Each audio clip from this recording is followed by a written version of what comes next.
नमस्कार दोस्तों, मैं doctor Megha Mittal, Ayurveda gynaecologist and obstetrician हूँ और आपका अपने चैनल वुमेंस हेल्थ केयर में स्वागत करती हूँ।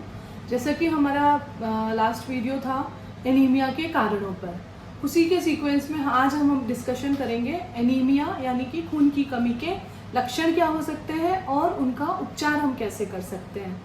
तो एनीमिया, खून की कमी, सबसे पहले तो ज़रूरी नहीं है कि आपको खून की कमी के लक्षण मिले।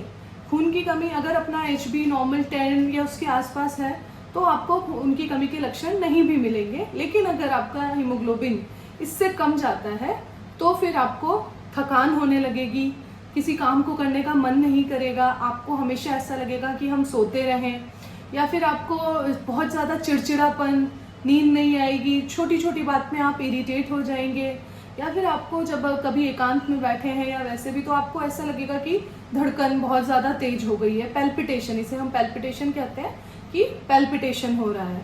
तो अगर आप, और इसके अलावा जब आप अपने हथेली को देखेंगे, जो ये हथेली है, ये जब दूसरे किसी नॉर्मल पर्सन के उससे कंपेयर करेंगे तो ये आपको कंपैरेटिवली पीली दिखाई देगी।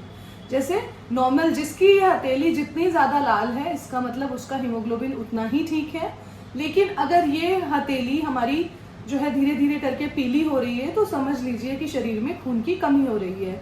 इसके अलावा हम चेक करेंगे कि हमारी आंखें जो है वो भी धीरे धीरे थोड़ा सा पेलर होने लगेगा। मतलब जब हम ये आंख का जो नीचे वाला पोर्शन है, जिसे कि हम पैल्पेब्रल कंजंक्टिवा कहते हैं, जब हम इसे देखेंगे तो यहाँ पर भी नॉर्मली ये रेड होता है, लेकिन एक एनीमिया के व्यक्ति में ये जो है बिल्कुल पेल होने लगेगा, सफेद पड़ने लगेगा। तो अगर आप इन सब लक्षणों से जूझ रहे हैं तो इसका मतलब आप समझ लीजिए कि आपके शरीर में खून की कमी होना शुरू हो गई है और आपको उसको मैनेज करने की ज़रूरत है। अगर स्टार्टिंग में ही खून की कमी पर ध्यान नहीं दिया गया तो धीरे धीरे करके ये जो है सीवियर एनीमिया में बदल जाएगा, जिसके लिए बाद में आपको कई तरह की औषधियाँ, दवाइयाँ लेनी पड़ेंगी, या फिर हो सकता है खून भी चढ़ाना पड़े या फिर इंजेक्शंस भी लगवाने पड़े। तो बेहतर है कि हम इसको जब तक ये माइल्ड और मॉडरेट वाली स्टेज में है एनीमिया, तभी हम इसके लिए उपाय करना शुरू कर दें और कोशिश तो ये करें कि एनीमिया होने ही ना पाए, मतलब एनीमिया की माइल्ड स्टेज भी ना आए। हम अपनी डाइट को इस तरह से मैनेज करें।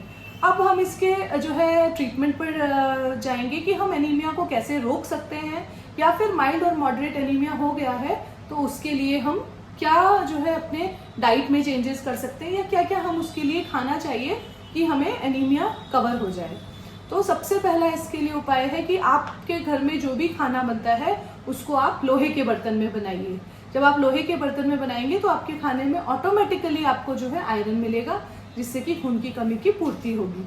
दूसरा, अपनी डाइट में ग्रीन लीफी वेजिटेबल्स, जो डार्क ग्रीन लीफी वेजिटेबल्स होती हैं उनके अंदर क्लोरोफिल होता है, और जितना हम इन ग्रीन लीफी वेजिटेबल्स को यूज करते हैं ये हमारे शरीर में जाकर हीमोग्लोबिन बढ़ाता है।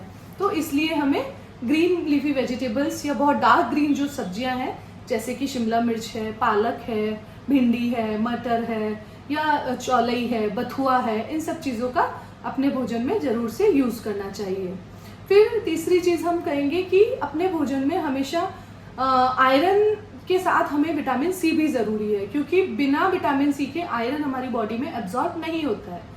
तो विटामिन सी यानी कि आयरन डाइट ले या न ले, दिन भर में कम से कम 1 से 2 गिलास आप चाहे तो कोई भी सिट्रस फ्रूट, जैसे कि मौसमी है, संतरा है, नींबू है, इनका जो है सिट्रस फ्रूट का जूस ले सकते हैं, नींबू पानी पी सकते हैं सुबह शाम। या फिर इसके अलावा आंवला जो है विटामिन सी का बहुत अच्छा सोर्स है, तो आप उसका भी, आंवले का चूर्ण या आंवले का मुरब्बा, उसका भी डेली यूज कर सकते हैं, जिससे कि हमारे शरीर में विटामिन सी की कमी नहीं होगी और जो भी आयरन हम लेंगे वो अच्छे से एब्जॉर्ब होगा।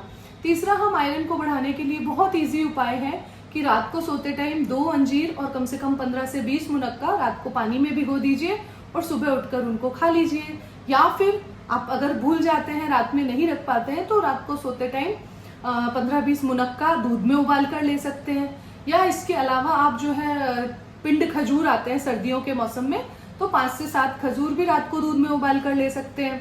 या इसके अलावा आप जो है छुआरे, अगर ये खजूर जब सूख जाते हैं तो हम इन्हें छुआरा कहते हैं, तो उस छुआरे को आप बीज निकाल करके और पाउडर करके रख लीजिए। उस पाउडर को भी 1 चम्मच सुबह, 1 चम्मच शाम को दूध के साथ ले सकते हैं।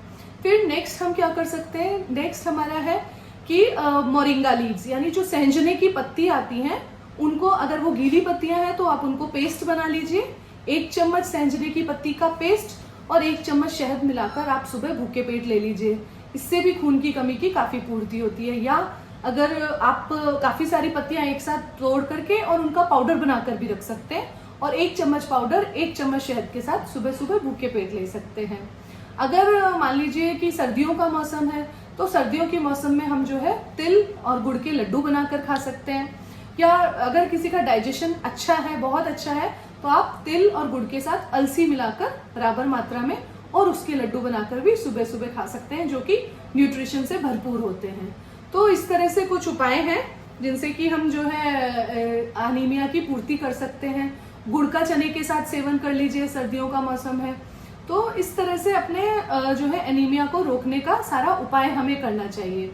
इसके अलावा हम अगर आए फ्रूट्स पर, तो फ्रूट्स पर हम जैसे अनार है, अनार बहुत अच्छा आयरन का सोर्स है, लेकिन अगर केवल अनार लेना है तो वो भी काम नहीं करेगा। या चुकंदर है, हम सभी जानते हैं कि चुकंदर यानी बीट रूट, ये भी काफी अच्छा सोर्स है।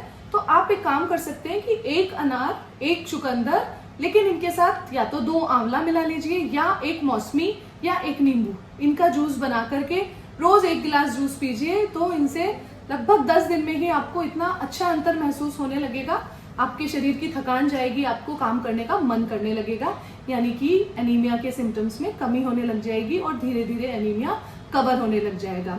और लास्ट में एक ही बात बताना चाहूंगी कि एनीमिया के जो कारण जो हमने अपने पहले वीडियो में डिस्कस किए थे उनको दूर करना सबसे ज्यादा जरूरी है। जैसे कि अगर मान लीजिए पेट में कीड़े हैं, बच्चे हैं, महिलाएं हैं, पेट में कीड़े होते हैं, तो आप पेट में कीड़ों की दवाई लीजिए। अगर महिलाओं के पीरियड्स बहुत ज्यादा होते हैं जो कि हार्मोन्स की वजह से या फाइब्रॉइड्स की वजह से या किसी अन्य बीमारी की वजह से होते हैं, तो उस मूल कारण का भी जो है निदान परिवर्जन बहुत अधिक जरूरी है। यानी कि मूल कारण को ठीक करने के बाद अगर हम सारी एनीमिया को ठीक करने वाली जो डाइट है इन सबको फॉलो करेंगे तो एनीमिया हमें कभी परेशान नहीं करेगा और हमारा शरीर चुस्ती फुर्ती से हमेशा काम कर पाएगा। तो आज के लिए इतना ही। आपको मेरा वीडियो पसंद आया हो तो प्लीज लाइक, सब्सक्राइब और शेयर करिएगा। Thank you.